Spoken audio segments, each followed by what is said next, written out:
जय हिंद दोस्तों, मैं महेंद्र शर्मा स्वागत करता हूं वन वर्ल्ड हिंदी में आपका। उम्मीद करता हूं आप खुश और स्वस्थ हैं। दोस्तों आइए दिखाते हैं पाक मीडिया की एक और लेटेस्ट डिबेट, क्योंकि अभी पाकिस्तान के हालात इतने बुरे हो चुके हैं कि कहीं ना कहीं पाकिस्तान को अब आईएमएफ से मिलने वाले लोन की बहुत सख्त जरूरत है। जबकि आईएमएफ ने बहुत सी शर्तें लगा रखी है, क्योंकि पिछली किस्त जब पाकिस्तान ने इमरान खान की हुकूमत से पहले ली थी, उस किस्त को शर्त आईएमएफ की शर्तें मानने के बाद भी नकार दिया गया था, जो बाद में आईएमएफ की शर्तें लागू करने के लिए। जबकि अब आईएमएफ ने इनको कंडीशन लगा दी है कि पहले आप अपनी संसद में जाके कानून बनाओ और उसके बाद लोन मिलेगा।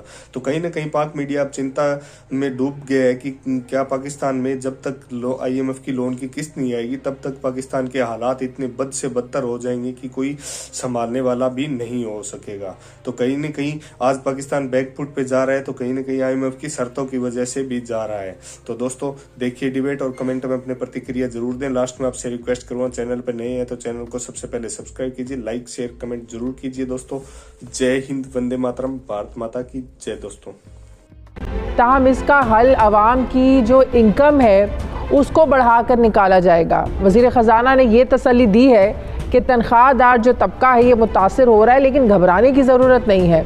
अब सवाल ये पैदा होता है कि ना तो महंगाई कम हो रही है, ना ही मईशत में बेहतरी के आसार नज़र आ रहे हैं, तो फिर आखिर आवाम की जो आमदन है इसको बढ़ाया कैसे जाएगा, किस फार्मूले के तहत बढ़ाया जाएगा।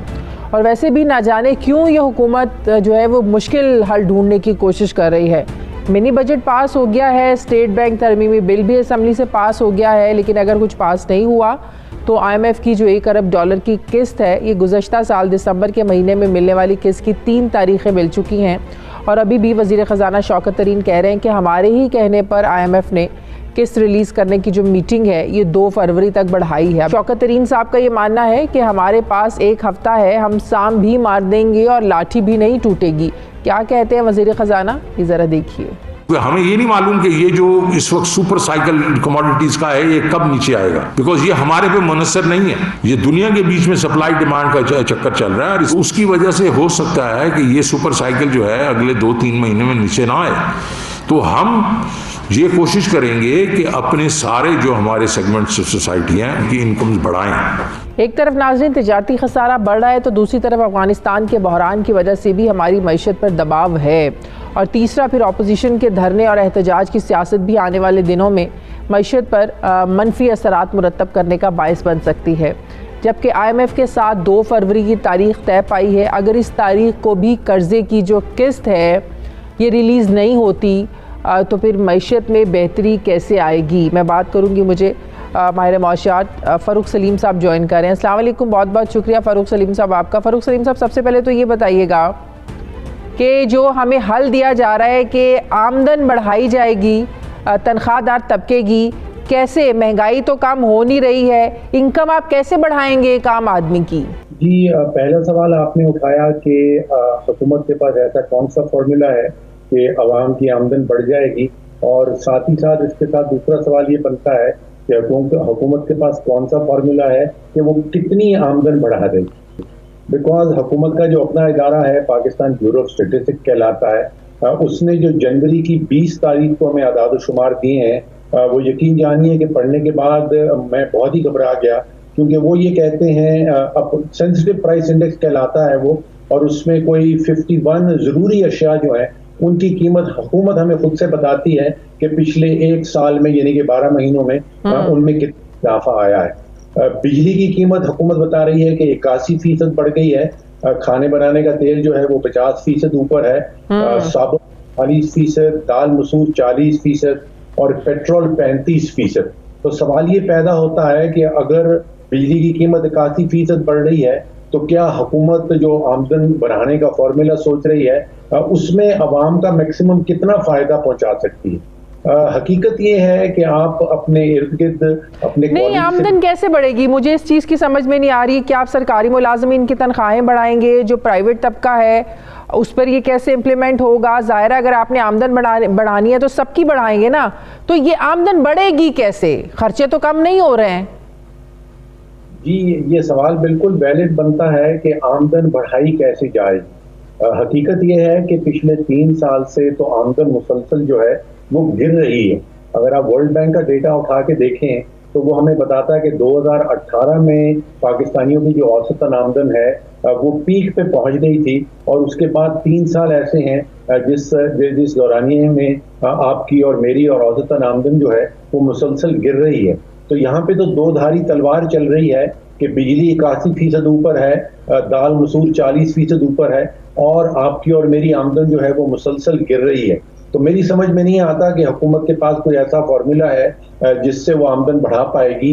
नजर ये आता है बड़ा क्लियरली कि इस वक्त इशराफिया जो है, चाहे वो अपोजिशन हो चाहे वो पार्टी हो, वो आपस में एक जंग में मुलविस हैं, और इस वक्त अवाम के जो मफादात हैं, जो सबसे बड़ा चैलेंज है महंगाई का, उसके मुतल्लिक कोई सोच विचार नहीं हो रही, और जो रियासत के सामने सबसे बड़ा चैलेंज खड़ा है वो तिजारती खसारे का है और वो करंट अकाउंट का है। तो इन दोनों इश्यूज के ऊपर मुझे लगता है कि हुकूमत कहीं कोई सीरियसली सोच विचार नहीं कर रही। यूरिया के मामले पर जो किसानों के साथ हो रहा है, और फिर किसान इन खदशात का भी इज़हार कर रहे हैं कि आइंदा जो है वो गंदम की पैदावारी जो हदफ है, जो आपका एक टारगेट है, उसको आप अचीव नहीं कर सकेंगे, तो फिर जाहिर है आपको गंदम इंपोर्ट करनी पड़ेगी। तो अपने किसानों को आप नुकसान देकर बाहर के किसानों को आप फ़ायदा दें और महंगे दामों आप बाहर से गंदम खरीदें, कितना इस वक्त आपको लगता है कि ये गंदम का बहरान इस आने वाले साल में शदीद हो सकता है? देखिए, हम बचपन से सुन रहे हैं, हमें बताया जाता है कि पाकिस्तान एक ज़रूरी मुल्क है। हाँ। इस तो हमने गंदम भी इंपोर्ट की, हमने चीनी भी इंपोर्ट की, हमने कपास भी इंपोर्ट की, दालें हम पहले से ही इंपोर्ट कर रहे हैं। तो ये एक तो हम एग्रीकल्चर कंट्री, मैं समझता हूँ कि हम इस काबिल नहीं रहे कि हम अपने आप को एग्रीकल्चर कंट्री कह सकें।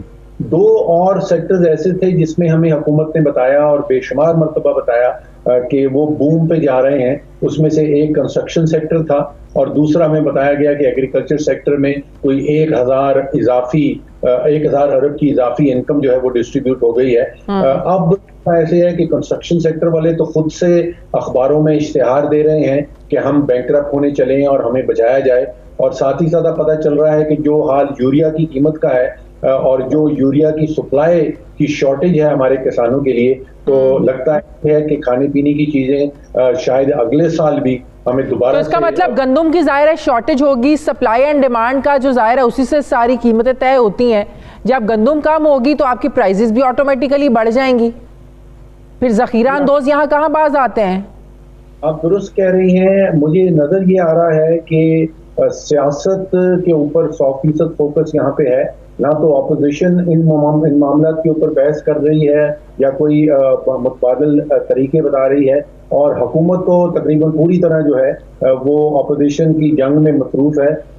इसमें सीरियस इश्यूज जो हैं, जो आम आदमी के रियल इश्यूज हैं, यानी कि आम आदमी का कोई इससे ताल्लुक नहीं है कि शहजाद अकबर साहब आ रहे हैं या जा रहे हैं या उनकी जगह कोई नया कौन आ रहा है। उनका तो मसला बनता है कि आटे की कीमत क्या है, चीनी की कीमत क्या है, पेट्रोल की कीमत क्या है, और ये तीनों चीजें जो हैं ये पाकिस्तान की 74 साल माशी तारीख में इस वक्त बुलंद तरीन सतह पे पहुंची हैं, और साथ ही साथ डॉलर भी बुलंद तरीन सतह पे पहुंच चुका है। कहीं ना कहीं अफगानिस्तान में जो इस वक्त मईशत का हाल है, वहाँ इतना प्रेशर है, वहाँ की जो तालिबान हुकूमत है उन पर, एक आम आदमी पर, पाकिस्तान पर भी इसका दबाव आ सकता है? पाकिस्तान पर भी इसके कोई मनफी असरात आपको लगता है कि पड़ सकते हैं? सियासी तौर पर जरूर मनफी असरात होंगे, लेकिन हमारी मईशत के ऊपर कोई बहुत बड़ा अफगानिस्तान का इम्पैक्ट आता हुआ मुझे नजर नहीं आता, क्योंकि बॉर्डर्स ऑलमोस्ट सील्ड हैं, और हमारी जो बायलैटरल ट्रेड है अफगानिस्तान के साथ वो पहले से ही कोई खास ज्यादा नहीं है।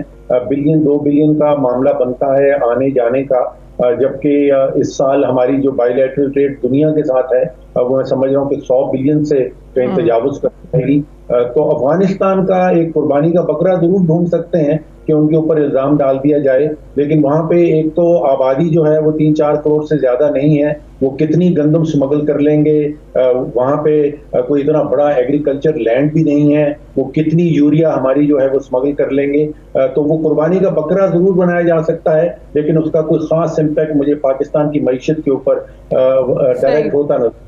IMF का जो इजलास फारूक सलीम साहब 28 जनवरी को होना था, हमें $1 अरब की किस्त मिलनी है। अब वज़ीर ख़जाना ये कह रहे हैं कि हमारे ही कहने पर ये अब तारीख 2 फरवरी को ये इजलास बुलाया गया है।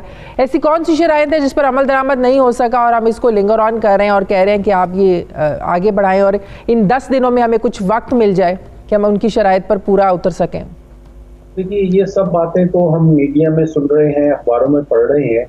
मुझे जो असल मसला नजर आता है कि एक एतमाद का बहुत संगीन किस्म का फुकदान हो गया है हुकूमत पाकिस्तान और IMF के दरमियान। और उसकी वजह कि लास्ट ईयर फरवरी में अगर आप देखें, जिस वक्त हमारे वजीर खजाना साहब डॉक्टर हफीज शेख साहब थे, उन्होंने एक मुआहदा किया था फरवरी की 17 तारीख को, और उसमें हमने वादा किया था कि पेट्रोलियम की मद में 30 रुपए फी लीटर टैक्स लगाया जाएगा। उसमें हमने वादा किया था कि 350 अरब के टैक्सेस जो हैं जिन पे एग्जेम्पशन दे रखी है वो वापस ले लिए जाएंगे। उस वादे की बुनियाद पे हमने $500 मिलियन की एक किस्त वसूल कर ली थी IMF से, और उसके बाद वो हमारे पास नए वजीर खजाना आ गए और उन्होंने कहा कि हम उन वादों के ऊपर अमल दरामद नहीं करेंगे। तो अब आप जरा IMF के हवाले से सोचिए कि वो ये सोच कि हमने हुकूमत पाकिस्तान वजारत खजाना के साथ उनके वादे के ऊपर उनको $500 मिलियन दे दिया और उसके बाद वो वादों से फिर गए। अब वो कह रहे हैं कि जी आप पार्लियामेंट के पास जाएं और वहां से कानून साजी करवा के हमारे पास लाएं, उस वक्त तक जो है वो हम आपको $1 बिलियन की किस्त नहीं देंगे। तो एक एतमाद का एक बड़ा शदीद संगीन किस्म का फुकदान नजर आता है। सही। अच्छा, स्टेट बैंक तरमीमी बिल, ज़ाहिर अपोजिशन तो इस पर वावेला मचा रही है, लेकिन दूसरी तरफ जो वज़ीर ख़जाना है वो ये कहकर तसल्लियाँ देने की कोशिश कर रहे हैं कि गवर्नर स्टेट बैंक ने अगर हमारी मर्ज़ी के मुताबिक काम ना किया तो मैं तब्दील कर दूंगा। क्या ये इख्तियार होगा? एक तरफ तो हम उन्हें बहुत ज़्यादा खुद मुख्तारी दे रहे हैं, बिल्कुल इंडिपेंडेंट कर रहे हैं, अपोजिशन तो वावेला इस चीज़ का मचा रही है कि वो आपको तो जवाबदेह होंगे नहीं, जिनके नुमाइंदे होंगे वो उन्हीं को जवाबदेह होंगे। तो क्या ये इख्तियार होगा कि आप उसको तब्दील भी कर लें और अपनी मर्ज़ी के मुताबिक भी चलाएं? बिल आप पास करवा रहे हैं ऑटोनॉमी देने का, खुद मुख्तारी का, और आप कह रहे हैं कि चलाना इनको आपने अपनी मर्जी से। देखिए, यहाँ मैं समझता हूँ कि ऑपोजिशन जो है वो सियासत की बुनियाद पे तनकीद कर रही है, उनके पास कोई ठोस मुआशी बुनियाद नहीं है। यहाँ पे सवाल हमने अपने आप से ये पूछना है कि अगर स्टेट बैंक को आज़ादी खुद मुख्तारी दी जाती है कि वो शराए सूद को डिटर्मिन कर सके, तो क्या वो पाकिस्तान के मुफाद में है? क्या वो पाकिस्तान में रहने वालों के मुफाद में है? तो मैं समझता हूँ कि जिन सेक्टर्स के अंदर हम स्टेट बैंक को आज़ादी खुद मुख्तारी दे रहे हैं वो 4 हैं बेसिकली।